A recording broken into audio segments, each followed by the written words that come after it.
आज किसानों द्वारा एक मैसेज आया, किसानों के द्वारा, भाई हमारी फसलें खरीदी नहीं जा रही।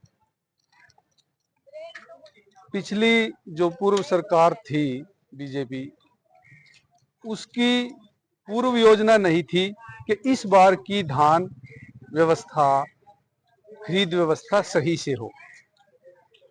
अब प्रशासन को 23 सितंबर को धान की खरीद करनी थी। फिर सरकार ने फतवा जारी किया भी 1 अक्टूबर से धान खरीद होगी। फिर सरकार ने कल एक फतवा जारी किया प्रशासन ने कि 27 सितंबर से धान की खरीद होगी। खरीद करेगा कौन? प्रोक्योरमेंट एजेंसी के पास साधन नहीं। खरीद के ऊपर राइस मिलर एसोसिएशन हरियाणा का एक अधिकार है। पिछले 8 वर्षों से भारतीय किसान संघ बीजेपी सरकार को कह रहा है कि जो जितने भी हैफेड के, डीएफएससी के राइस मिल हैं उनको चलाया जाए और राइस मिल एसोसिएशन का एक अधिकार तोड़ा जाए। इस पर सरकार ने हमारी कोई बात नहीं सुनी। मुख्यमंत्री से भी कई बारी हमने ये सुझाव दिया। आज ये स्थिति है कि राइस मिलर चाहते हैं कि हमें किसानों की फसलें औने पौने दामों में मिल जाए। रुक जा भाई, रुक जा एक मिनट। औने पौने दामों में मिल जाए। जो 2320 की जगह अगर 2000 में दे दें किसान तो खट खरीद लेंगे। इनकी हड़ताल भी खुल जाएगी। ये राइस मिलरों का बेईमाना है। भारतीय किसान संघ की ओर से मैं इनका विरोध करता हूं, इनकी आलोचना करता हूं। जितने भी राइस मिलर्स हैं सीजन से पहले तो हड़ताल करते नहीं, सरकार के पास मांग करते नहीं। जब सीजन पीक समय आ जाता है सीजन का, तब ये हड़ताल करते हैं और किसान मारे मारे फिरते हैं।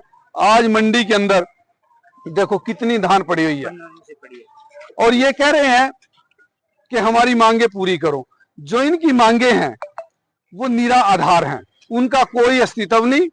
जितने भी राइस मिलर हैं, पीछे भी 2019 में हमने काफी राइस मिलरों के खिलाफ एफआईआर दर्ज कराई गबन के मामले में। सरकार से धान ले लेते हैं, बैंक से लोन ले लेते हैं और दोनों को चूना लगा के भाग जाते हैं। ज्यादातर राइस मिलरों की ऐसी मानसिकता सामने आई। लेकिन अच्छे राइस मिलर भी हैं। मैं अच्छे राइस मिलरों से निवेदन करूंगा कि भी राष्ट्र हित को ध्यान में रखते हुए सरकार का सहयोग करें और जो किसानों की धान है वो एमएसपी रेट पर सही खरीदें। जो प्रोक्योरमेंट एजेंसी हैं जो आपके लिए कार्य कर रही हैं उनका लाभ उठाएं। देखो, राइस मिलरों को भी अपना काम करना चाहिए, दायित्व निभाना चाहिए। प्रोक्योरमेंट एजेंसियों को भी।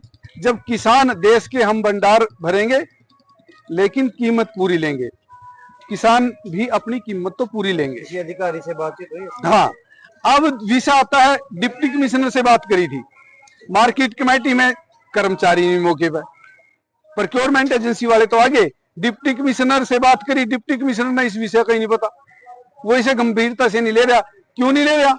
आचार संहिता लागू हो रही, आचार संहिता के कारण उन्हें नहीं पता, भी फटकार लगाने वाला कोई नहीं। तो कहने का मतलब, भारतीय हरिश्चंद्र की जो पंक्ति है, अंधेरी नगरी चौपट राजा, टके शेर खाजा टके शेर भाजा। इस समय हरियाणा के अंदर जो ब्यूरोक्रेट हैवी हो रहा है, ब्यूरोक्रेट दबाने के लिए अच्छे प्रतिनिधियों को चुने, ईमानदार प्रतिनिधियों को चुने। खैर, एक बात तो निश्चित है, फंसा तो समाज फंस चुका है। इस बार अगर हम कहें पीछे सरकार बदली थी, कांग्रेस सरकार भ्रष्टाचारी थी, गलत थी, तो बीजेपी सरकार बना दी। अब बीजेपी को बदलने की तैयारी है। सेम वही लोग कभी इधर से उधर भग जाएं, उधर से इधर आ जाएं। तो समाज के लोगों से निवेदन है, चुनाव के दौरान अच्छे ईमानदार लोगों को चुन दें। मुझे आशा है इस बार आजाद उम्मीदवार बनने की ज्यादा संभावना है। और दुख का विषय है, आज डिप्टी कमिश्नर का कोई संतोषजनक जवाब नहीं था और टीवीएन प्रसादन जो चीफ सेक्रेटरी है उससे बात करी, उसने बात करना चाहा तो उसने फोन भी नहीं उठाया। कहने का मतलब, अपनी बात किसान किसको समझाएं, किसको सुनाएं? सुनने वाला ही नहीं है। तो अब राइस मिलर्स किसानों के साथ और सरकार के साथ जो गलत व्यवहार कर रहे हैं, यह आलोचना का विषय है। अगर इन्होंने मांग रखनी थी अपनी, तो 2 महीने 3 महीने पहले सरकार के समक्ष रखते, भाई हमें इतना घाटा है, ऐसे ऐसे पॉलिसी बननी चाहिए। तो पिछले 8 वर्षों से इसी प्रकार राइस मिलर जब सीजन पीक पर आता है तो अपनी मांग कोई ना कोई मांग मनवा लेते हैं। तो इस विषय पे प्रशासन को भी और समाज को भी सोचना चाहिए। और राइस मिलरों से भी निवेदन है, नैतिकता रहित व्यापार व्यर्थ है, इसकी जरूरत नहीं। राष्ट्र के लिए, समाज के लिए नैतिकता भी जरूरी है। तो मैं आपके मीडिया के माध्यम से ये कहूंगा कि किसानों की कोई सुनवाई नहीं, किसानों ने इसके बारे में सोचना चाहिए। मैं मीडिया के माध्यम से सरकार को या सभी अधिकारियों को जो इस जीरी की खरीद के लिए जिम्मेवार हैं, उन सब से एक आग्रह करना चाहता हूं, विनती करना चाहता हूं कि आज किसान दर दर की ठोकरें खाने के लिए मजबूर है। वो अपनी जीरी काट कर, अपने मंडी बिल्कुल फुल है, आज यहाँ पे और दूसरी जीरी आने का कोई रास्ता नहीं है। पूरी की पूरी जो सड़कें हैं वो बिल्कुल जीरी से ब्लॉक हो चुकी हैं।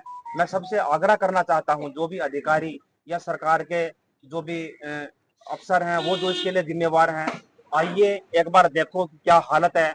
पूरी की पूरी जीरी पकने के लिए तैयार खड़ी है, पकी तैयार खड़ी है, और ऊपर से बारिश का भी मौसम है।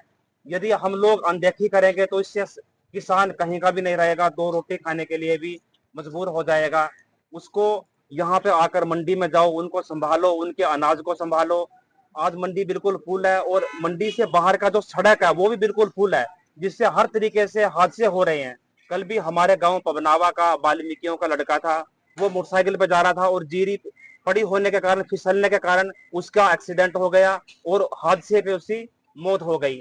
ये ऐसी बढ़ती रहेंगी यदि हम लोग इसको नहीं देखेंगे। हम लोग किसानों की ओर से, सबकी ओर से मांग करते हैं, हाथ जोड़ के विनती करते हैं, राइस मिलर से भी विनती करते हैं, वो भी अपना फर्ज निभाए, अपना काम अच्छे तरीके से सुचारू रूप से देखें। और सबके साथ होगा तो सबका काम बनेगा। यदि सब लोग साथ नहीं देंगे आपस में एक दूसरे का, क्योंकि हम लोग सब एक दूसरे से जुड़े हैं, सब किसान से जुड़े हैं, किसान से ही राइस मिलर्स जुड़े हैं, राइस मिलर से आगे हम लोग आम जनता भी सबसे जुड़ी है। यदि किसानों को कोई दिक्कत आएगी तो हर तरीके की दिक्कत सबने सहन करनी पड़ेगी, हादसे भी होंगे। इसलिए हम लोग, प्रधान जी खड़े हैं, आप पत्रकार भाइयों के माध्यम से पूरे किसानों की ओर से हम लोग हाथ जोड़ के सबसे विनती करते हैं, एक बार देखो, हालत का जायजा लो, और जो भी कोई दिक्कतें हैं किसानों की उसकी